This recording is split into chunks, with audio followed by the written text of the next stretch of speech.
Look around you, different things born out of truth and passion.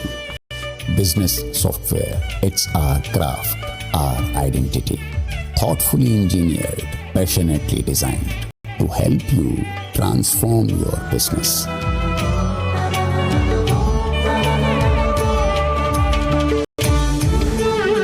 Zoho, made in India, made for the world.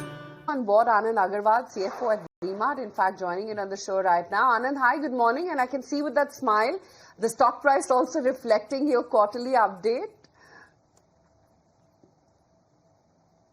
Yeah, hi, good morning.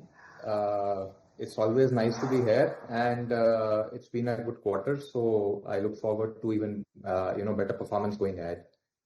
Tell me, what are the key drivers? Because you've seen a sequential dip despite higher, same-store sales growth on a sequential basis, that is. So we had actually guided towards a better performance this quarter because there is a preponement of festival period by 10 days in this quarter. So in the last quarter, quarter one, we had a negative impact because of Eid that, moving ahead, or, it was preponed into quarter four of last year. So that's why I had a bit of a slight underperformance in quarter one. But in quarter two, we had the benefit of festivals moving ahead into quarter two. So we had Durga Puja slightly ahead. And that's the reason we have had a slightly better than expected, quarter. But having said that, while the numbers look very good, but I still must say that it's still, slightly less than what we had expected. Oh, okay. Slightly less than what you had expected. This is Harsh joining here. Anand, talk to us about SSSG. The 11% growth was stronger than your mid to high single-digit guidance. What factors have contributed to this kind of growth momentum, and just trying to understand whether that's sustainable going forward all through FY26 as well? So my sense is that we should still be guiding towards mid to high single-digit same-store sales growth for the entire year, while it's still, half the year gone by. But I think the proof of the pudding will be in quarter three. Quarter three is also our biggest quarter. Quarter three is the time when you have the major festivals. So we've just closed down on Durga Puja, and we will be now preparing for Diwali and then followed by Chhath. And then there's a heavy, marriage season and also overlaying winter, which is supposed to be slightly good this year. And you also have the tailwinds from GST. So my sense is that we should see slight uptick in the consumer sentiment, while for the value retail, GST does not really play a very significant role. But from an overall perspective, if we have good winters, I think we should see a good quarter and therefore a full year, coming through. Right. Anand, you've added about 40 stores in the first half already versus the full year guidance of around 65. Do you plan to revise your store addition count upwards? No, I think we're comfortable at 65 as of now. This is net of closures. So we also closed around 2 stores this quarter and a few stores in the last quarter. So I think at an overall level, we're still looking at around 70 to 75 gross additions and maybe 5 to 6 store, closures, which is a normal part of the business. So I think 65 is a number where I feel comfortable as of now. Evident upside bias to that 65 guidance from what I'm hearing.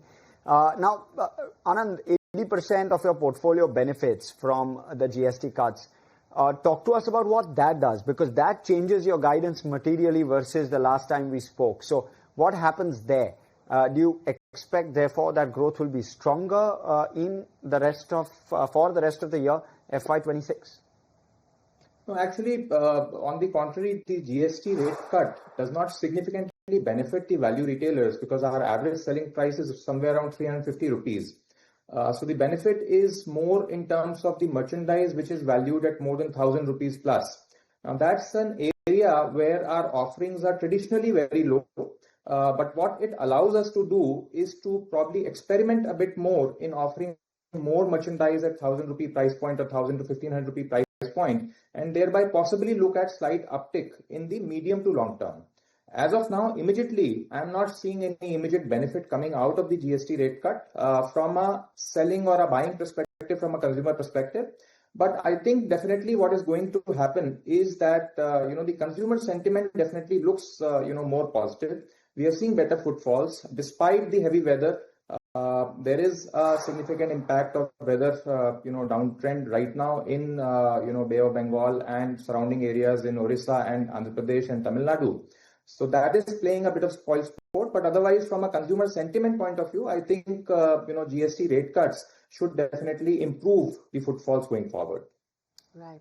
So given that around 80% of your portfolio is priced below 1,000 rupees, how is it that you see GST cut actually aiding the business? I mean, what kind of a volume fillip can one anticipate? So again, from a volume, because volumes will come mostly from the lower price point categories where there is no significant impact of the GST rate cut. As I just said, I think we will be looking at exploring more opportunities in the 1,000 rupee plus segment, which is currently, less than 20% of our overall portfolio. But this rate cut allows us to, offer better pricing to our customers at the 1,000 rupee plus bracket, where the earlier GST rate was 12% and now it is reduced to 5%. So that is an advantage area where we can also explore more, and the customers can also expect some more from us. Thereby, there might be some improvement in the volumes, but probably in the medium to long term, not in the short term immediately. And Anand, what are the festive trends you're seeing? Are you seeing strong traction in Q3 already underway? Are you seeing that build up at the end of Q2 towards Q3? Yeah, I think the festive period has begun well, but as I just said, I think it's still slightly short of expectations. There is some challenge because of weather, disturbances for the last 1 week in the entire eastern and southern belt. But despite that, I think we are seeing growth, we are seeing positive momentum, we are also seeing better footfalls, we are seeing, better sentiment. Consumer sentiment is definitely spruced up. So we are very hopeful of a good, quarter three. Okay. How are gross margins shaping up for you in line with what you were penciling in, and therefore, how do you see full year margins trend towards? I think on a full year margin basis, in line with our overall growth, we should see, bottom line growing correspondingly. There should not be a big challenge. From a gross margin perspective, we might still be looking at some, tightness, but at an overall, profitability and a margin level for the organization, I think we should still be looking at, much better growth. Right. Okay, Anand, great to have you on the show. Thank you so